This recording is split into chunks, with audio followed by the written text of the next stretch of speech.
कोकणातील प्रत्येक अपडेट जाणून घेण्यासाठी आजच माझे कोकणच्या सोशल मीडिया प्लॅटफॉर्मला लाईक, फॉलो आणि सबस्क्राईब करा. महाड वन विभागाने मुंबई गोवा राष्ट्रीय महामार्गावर पोलादपूर जवळ मोठी कारवाई करत अवैध खैराची मोठी तस्करी उघडकीस आणली आहे. गुजरातहून चिपळूणच्या दिशेने अत्यंत वेगाने जाणाऱ्या एका संशयास्पद ट्रकची तपासणी केली असता त्यात मोठ्या प्रमाणात बेकायदा खैराचे लाकूड आढळले.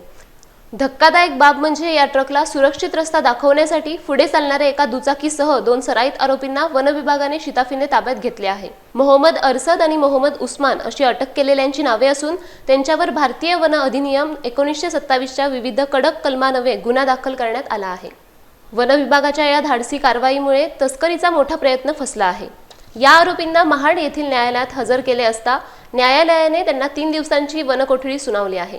या आंतरराज्य तस्करीमागे आणखी मोठे रॅकेट असण्याची दाट शक्यता असून वन विभाग आता कसून तपास करत आहे. अवैध लाकूड वाहतूक करणाऱ्यांचे यामुळे धाबे दणाणले आहेत.